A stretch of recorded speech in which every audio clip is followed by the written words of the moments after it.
Un petit aller-retour Paris-New York dans la journée. Bah oui, c'est ce que vous nous proposez en ce dimanche et ça va devenir possible. Paris-New York en moins d'une heure, aujourd'hui c'est 6-7 heures, hein.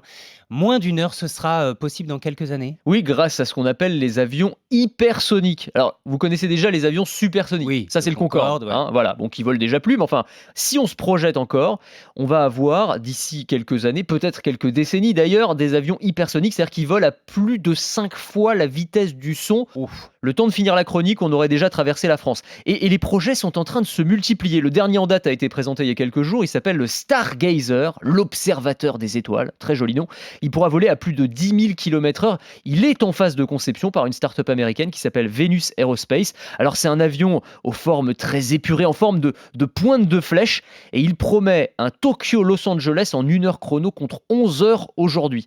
C'est pas le seul projet. On peut aussi citer Hermeus, fondé par des anciens de SpaceX, vous savez, l'entreprise qui fait des fusées pour Elon Ouais. Musk, qui veut proposer des vols transatlantiques en 90 minutes chrono. Ils ont présenté récemment un prototype et ils imaginent des premiers vols d'essai à la fin de la décennie. Alors, il y a quand même un certain nombre de, comment dire, de limites d'un point de vue technique, scientifique qu'il va falloir dépasser. Un fuselage qu'il va falloir concevoir, capable de résister à de très hautes températures à cause de la friction de l'air à haute vitesse. Quel type de carburant on utilise? Ça non Exactement, plus, on n'en ouais. sait rien. Et puis le prix des La billets, je consommation, vous la raconte pas le pollution, truc. le Oui, prix voilà. des Alors, billets. au moment où on essaye de nous dire faut moins prendre l'avion, ils sont un petit peu à contretemps, mais en tout cas, les projets se multiplient. Et puis dites-moi, en tant que passager, il faut avoir envie de monter dans cet avion. J'espère qu'il y aura des sacs à vomi, en conséquence. Peut-être même qu'il faudra qu'on passe une formation de pilote de chasse, Bah non? ouais, c'est ce que je me suis dit au début, mais en fait, pas vraiment. Si vous demandez aux passagers du Concorde qui volaient déjà au-dessus de la vitesse du son, moi je l'ai Ça jamais change pris, hein, rien? mais ça change rien en Ouais. fait. Ça fait pas une grosse différence. Ce qui se passera, c'est que la phase d'accélération au décollage, elle durera plus longtemps,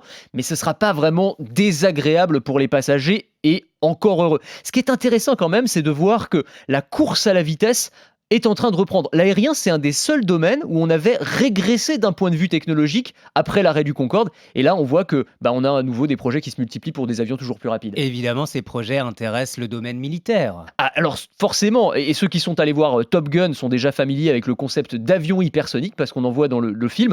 On a aussi beaucoup parlé ces derniers mois des missiles hypersoniques utilisés par la Russie notamment. Toutes les grandes puissances armées travaillent sur ces technologies, que ce soit des missiles ou des avions, parce que ce sont des outils qui sont évidemment très difficiles à intercepter, qui sont capables de frapper à n'importe quel point du globe en quelques heures. C'est pas un hasard si Hermeus, l'une des entreprises qui travaille sur ces avions hypersoniques, est notamment financée par l'US Air Force, l'armée américaine. La France travaille elle aussi sur le sujet avec un projet de planeur hypersonique, mais aussi pour du transport de marchandises ultra rapide.